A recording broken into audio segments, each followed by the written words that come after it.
কিভাবে মনের ভিতরে নিয়ে যেতে হয় শহীদ জিয়া রহমানের মুখ থেকে তাকিয়ে শোনার পরেই সিদ্ধান্ত নিলাম এই নেতার সঙ্গেই আমাদেরকে থাকতে হবে যদি বাংলাদেশকে রক্ষা করতে হয়। তারপরে কিন্তু বাংলাদেশ তৈরি হয়েছে। খুব অল্প একটা সময় তিনি বাংলাদেশকে আমূল পরিবর্তন করে দিয়েছিলেন। শেখ মুজিবের দুর্ভিক্ষপীড়িত লক্ষ লক্ষ মানুষকে যিনি হত্যা করেছিলেন, যিনি সকল দলকে বাতিল করেছিলেন, যিনি লক্ষ্মী বাহিনী করে 30 না 40,000 মানুষকে হত্যা করেছেন, সেই বাংলাদেশটাকে, বদ্ধ বাংলাদেশটাকে, নিয়ন্ত্রিত বাংলাদেশটাকে, মুক্তিযুদ্ধের সেই বাংলাদেশ, সেই বাংলাদেশকে শেখ মুজিব হত্যা করেছিল। সেই শেখ মুজিবের নিজের মৃত্যু নিজে ডেকে গেছে। তারপরে যে বাংলাদেশ, সেটি আবার পরিবর্তন হয়েছিল। আমি যে বললাম সক্রেটিস, প্লেটো, ফিলোসফার, সেই নেতা শহীদ জিয়া রহমানের ছাত্র ছিল। আমি তার সঙ্গে কাজ করেছি। এখন এটা আমার অহংকার, যারা তার সঙ্গে কাজ করেছে একটি স্বর্ণ ঘোষিত সময়, সেই সময়টা। তারপরে তিনি শহীদ হলেন। কে হাল ধরবে বিএনপির? কে?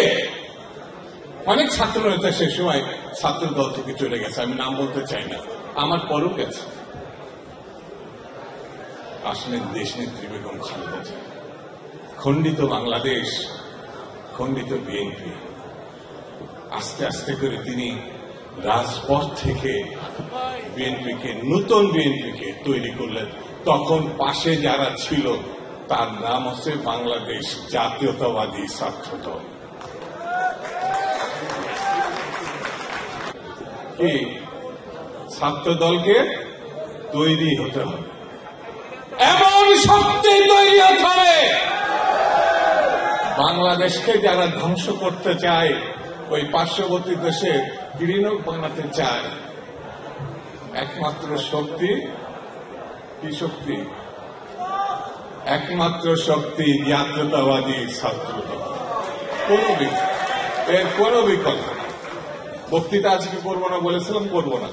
আমি জানি এখানে যারা আছে, বাইরে যারা আছেন, এটি শেষ না। সারা বাংলাদেশের ছাত্র দল এখন পাহারা দিতে হবে, সারা বাংলাদেশকে পাহারা দিতে হবে।